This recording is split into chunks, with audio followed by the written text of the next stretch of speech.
There are a couple of ways of testing our project, of starting it off.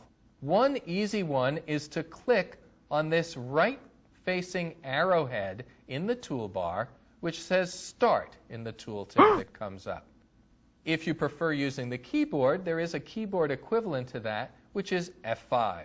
So sometimes you'll hear us talk about pressing the F5 key, and sometimes we'll click up here on the Start button.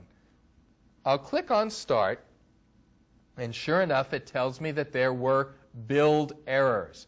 Now, I can choose to continue and an attempt to run the project anyway, or I can say, no, let's stop right here and try and figure out what the problem is. So I'm going to click No, and this task list window automatically shows up at the bottom. And if we take a look, it tells us the problem. But unfortunately, the description that you see here can be a bit cryptic.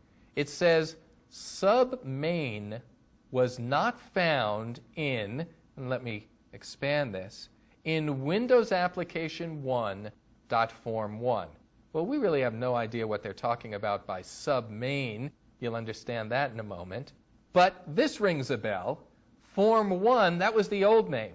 So we kind of have the impression from looking at this that it's trying to find something in Form 1. Form 1 doesn't exist anymore. And so, we're going to have to somehow tell it that instead of Form 1, we're now working with FRM Hello. Let's see how we can do that. Up here in the Solution Explorer window, our project, Windows Application 1, I'm going to right-click on that and choose Properties. Now, there is also a project menu in Visual Studio, and I could have chosen Properties under that project menu as well. I prefer to right-click and choose it from here. So I'm going to click on Properties, and we now get this dialog box that allows us to adjust the properties of our Windows Application 1 project. We could even change the name here. And you'll notice that this name appears in two places, Windows Application 1.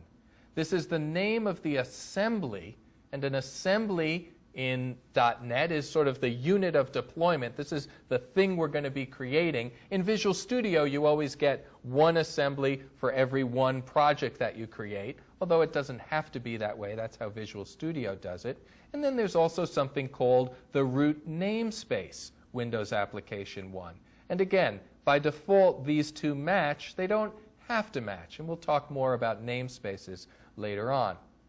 The output type, it's a Windows application executable that we're going to be creating. That's fine. But here's our problem. The startup object, Form 1, well, there is nothing named Form 1 anymore. What we can do is drop this down, and we see that there are two choices. One is called submain. Well, that doesn't exist either. We would have to create a module with code in it that included a procedure called submain if we wanted to choose that. But FRM Hello, that exists. That's the new name that we gave to our form, not to the file where the form is being stored, but to the form object, the class that's being created for our form. So I'm going to select this, FRM Hello, and now everything will be OK. I'll click OK. And now if I try and run this again by clicking on that Start button, no errors, and we get a nice form that we've created. It says hello. We can minimize it, restore it. We can maximize it, close it. It's a resizable window. So all of this work has been done for us automatically, and we have the beginnings of a Windows application.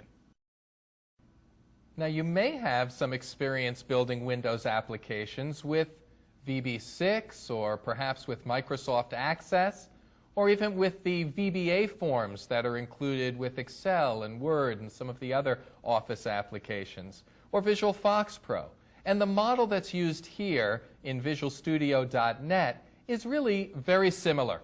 There's a nice graphical designer that you can use to manipulate your form graphically. There's a properties window that allows you to adjust the properties.